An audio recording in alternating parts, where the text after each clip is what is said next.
The Positives of the Use of Antibiotics in Livestock by Samuel Looper, Morgan Kanemotto, and Christian Twist. Today, our group will be discussing the positives behind the use of antibiotics in livestock and in animals. We will be talking about the history of antibiotics and how, when, and why they were created. We will discuss what an antibiotic truly is and its functions. We will also be comparing the use of antibiotics in humans versus animals. And lastly, we will be talking about how antibiotics are regulated by the USDA and the FDA, and the common misconceptions behind them. First, let's talk about the history of antibiotics in livestock. In 1945, a group of scientists discovered penicillin. And in 1950, scientists discovered that antibiotics help animals live longer, grow faster, and live a healthier life. In 1951, the FDA approves the use of antibiotics such as penicillin. And in 2012, the FDA began limiting the use of antibiotics in livestock. And they began creating a plan to begin phasing out antibiotics in livestock. In 2015, California passed the strictest and strongest regulations on antibiotics for livestock, with the passing of Senate Bill 27. This bill will go into effect in 2018. It will make producers have to go through a vet and get a prescription to use antibiotics in their livestock when an animal gets sick, has an illness, or just needs that extra dose to get back up to the rest of the herd's health.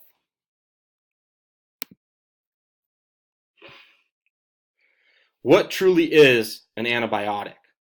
With these regulations passing, many people struggle to understand what an antibiotic truly is.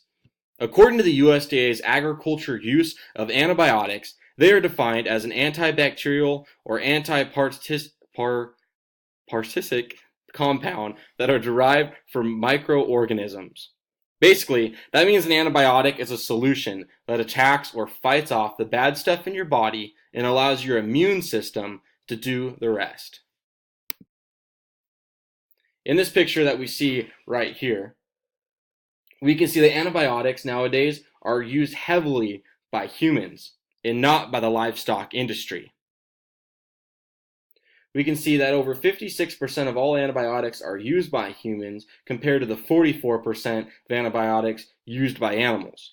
But also in this picture, we see on the animal side the use of antibiotics in animals such as dogs, cats, rabbits, and more companion animals. That would definitely tip the scale more if we were just talking about livestock production animals and would lower that percentage.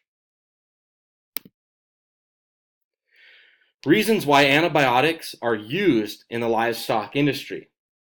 Now, there's a reason why the 44% of antibiotics are going to livestock animals. To look at it from a different perspective and have a paradigm shift, you have to look at it from somewhere else.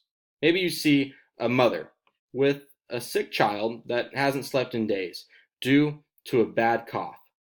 They take their child to the doctor, and the doctor prescribes an antibiotic or administers an antibiotic shot to get rid of the flu or the cough that the child has.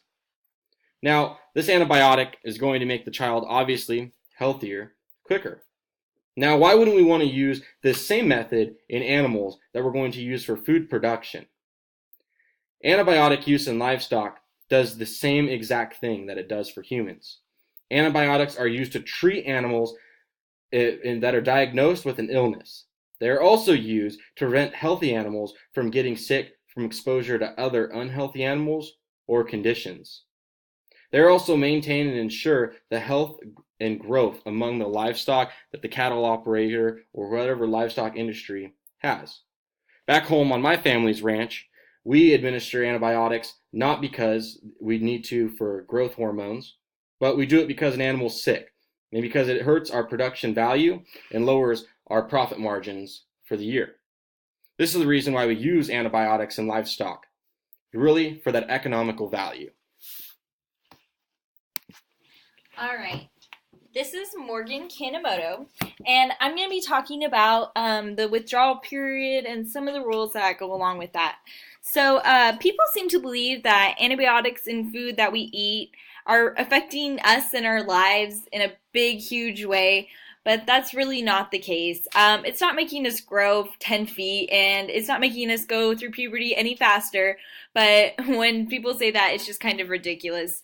Um, this is just false. The agriculture industry has a lot of rules to prevent humans from consuming anything with any meat or byproducts from that have any type of antibiotics in it.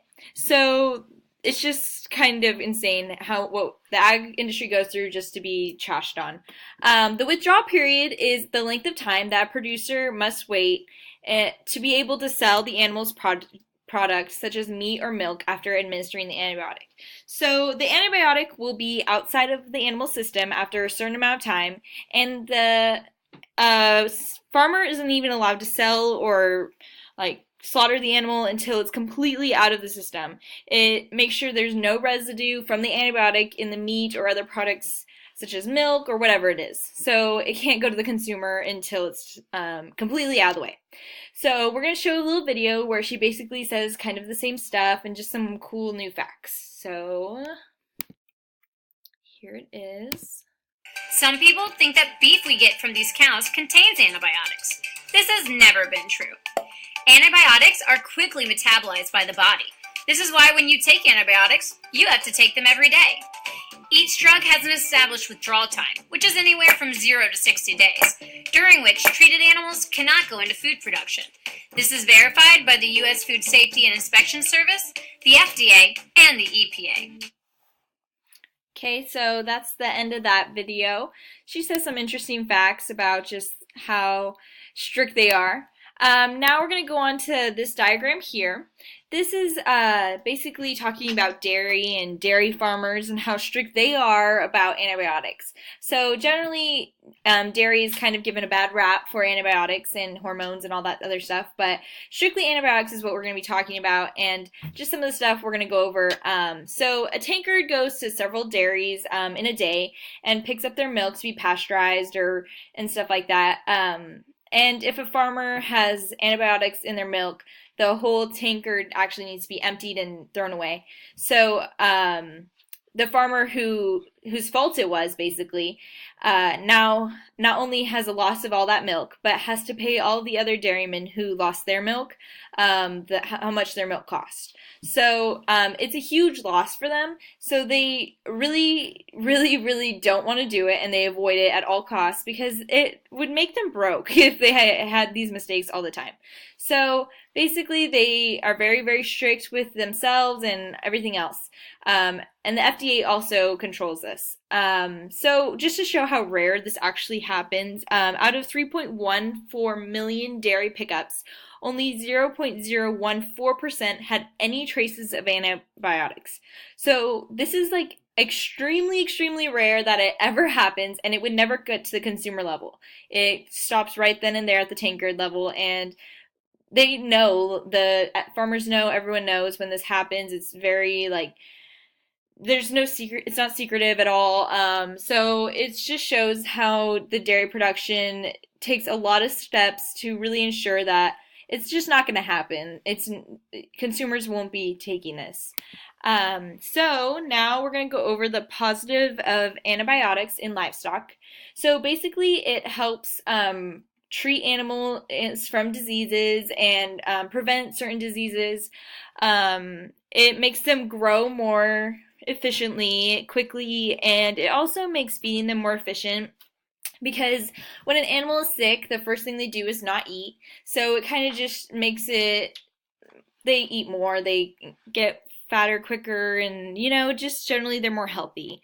It's a safe alternative to keeping them healthy, and it's really humane.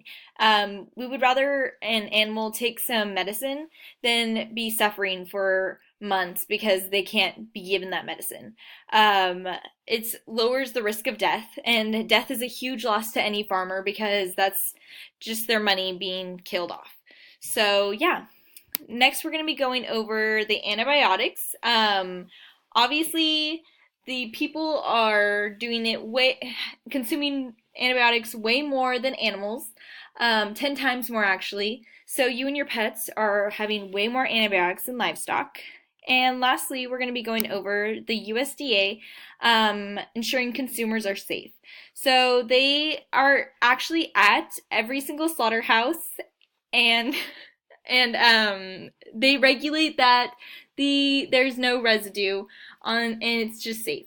They regulate the withdrawal periods, and they will be heavily fined if they don't comply by all of these rules.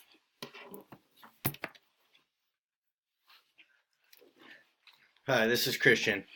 So testing occurs in slaughter facilities by USDA inspectors. Before meat can leave the slaughter facility, it must be tested for antibiotic residue.